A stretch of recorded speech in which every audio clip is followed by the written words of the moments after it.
Plant হোল্ডারগুলোর কথা কি আর বলবো। প্ল্যান্ট হোল্ডারগুলো এখানে সেট আপ করার পর মনে হচ্ছে যেন আমার মিররটার জন্যই এই প্ল্যান্ট হোল্ডারগুলো বানানো হয়েছে। একদমই ম্যাচ হয়ে গেছে এবং এত সুন্দর প্রাণবন্ত লাগছিল রুমটা।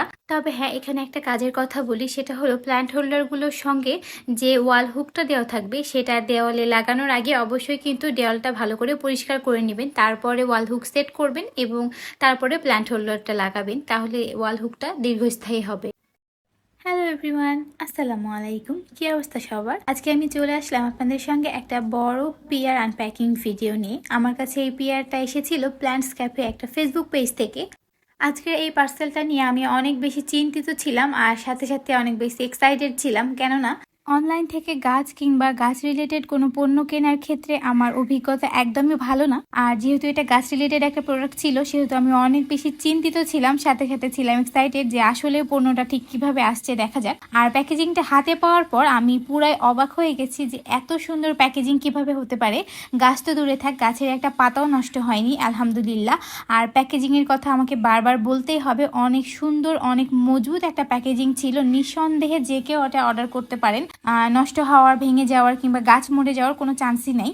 আর এগুলো ছিল ছোট ছোট কয়েকটা টেস্ট টিউব, টোটাল 6টা টেস্ট টিউব ছিল এখানে। আমি যেহেতু একটা পুরো সেট নিয়েছিলাম, আর টেস্ট টিউবগুলো প্রত্যেকটা হচ্ছে বাবল র্যাপ করা, আর বাবল র্যাপ করে এত সুন্দর করে র্যাপিং করে দেওয়া যে টেস্ট টিউবের মধ্যে একটা আঁচড়ও আসেনি। যেহেতু এগুলো কাচের জিনিস, সেহেতু এটা অনেক বেশি সেন্সিটিভ, তাই খুব আস্তে আস্তে এটা ওপেন করতে হবে। তারপরে একটা বড় একটা ট্রেতে এটা আলাদা রাখতে হবে এবং খুব সাবধানে এই কাজটা করতে হবে। এবার আসা যাক গাছের কাছে। আমি আগেই বলেছি অনলাইনে গাছ কেনার অভিজ্ঞতা আমার খুব একটা ভালো না, যে কারণে আমি চিন্তিত ছিলাম, কিন্তু এইবার আমি একদমই অবাক হয়ে গেছি এবং অনেক বেশি খুশি হয়ে গেছি গাছের এই প্যাকেজিংটা দেখে। আপনারাই দেখুন গাছকে কি সুন্দর করে বড় করে মোটা সাইজের টিস্যু দিয়ে মুড়িয়ে রাখা আছে এবং প্রত্যেকটা টিস্যু এত পরিমাণ ভেজা ছিল এবং এখান থেকে পানি বের হচ্ছিল।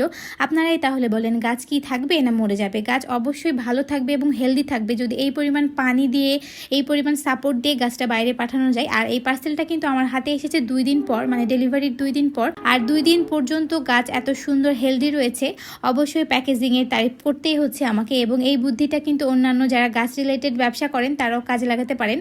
এরপর এখানে ছিল তারের মতো একটা হলুদ ফিতা, যেটা দিয়ে আমরা উডেন ফ্রেমের সঙ্গে টেস্ট টিউবকে আটকে রাখতে পারবো। আর এগুলো হলো উডেন ফ্রেমগুলো। উডেন ফ্রেমগুলো মূলত 2টা কালারের হয়, একটা পিওর কাট কালার এবং এটা একটা একটু ডার্ক কালার। আমি পুরো সেট ধরে 2টা 2 রকম কালার নিয়েছি যেন কম্বিনেশনটা ভালো যায়। উডেন ফ্রেমগুলোর ফিনিশিং কিন্তু অনেক ভালো ছিল এবং খুব স্মুথ ছিল। তারপর এখানে ছিল একটা পুরো প্যাকেট কালার পাথর, আর এই পাথরগুলো মূলত টেস্ট টিউবে দিলে দেখতে অনেক বেশি সুন্দর লাগে। 6 পিসের সেটের সাথে 6টা ওয়াল হুকও দিয়ে দিয়েছিল যেন যে কোনো জায়গায় আমরা হ্যাং করতে পারি। আর এই প্ল্যান্ট স্ট্যান্ডগুলো প্রতি পিসের দাম ছিল মাত্র 500 টাকা। আর 500 টাকার মধ্যে আপনি পেয়ে যাবেন একটা উডেন ফ্রেম, একটা টেস্ট টিউব, একটা হলুদ ফিতা, পাথর, গাছ এবং ঝুলানোর জন্য একটা হুক। তবে আপনারা চাইলে কম্বো হিসেবেও নিতে পারেন। তাদের কাছে 2টা কম্বো অ্যাভেলেবল, একটা হলো 3 পিসের সেট আর একটা 6 পিসের সেট। আপনারা যে কোনো কম্বো নিতে পারেন এবং এক্ষেত্রে কিন্তু দামটা একটু কম রাখা হয়। আমি এই প্ল্যান্ট হোল্ডারগুলো নিয়েছিলাম প্ল্যান্টস ক্যাফে ফেসবুক পেজ থেকে, আমার ক্যাপশনে মেনশন করে দেওয়া থাকবে, আপনারা চাইলে ভিজিট করে আসতে পারেন। ভিডিওতে দেখানো প্রসেসিং অনুযায়ী হলুদ ফিতা দিয়ে টেস্ট টিউবকে কাঠের ফ্রেমের সঙ্গে আটকে নিতে হবে। তেমন কঠিন কোনো কাজ নয়, কাঠের ফ্রেমের মধ্যে কয়েকটা ছিদ্র করা থাকবে। আপনি শুধুমাত্র হলুদ ফিতাটা কাঠের ফ্রেমের ছিদ্রের মধ্য দিয়ে এপাশ ওপাশ করে, অর্থাৎ ক্রিস ক্রস আকারে পাস করবেন। তারপরে শেষের 2 অংশ একসঙ্গে মুড়িয়ে ভাঁজ করে দিবেন, তাহলে দেখবেন টেস্ট টিউবটা কাঠের ফ্রেমের সঙ্গে খুব সুন্দরভাবে অ্যাটাচ হয়ে গেছে।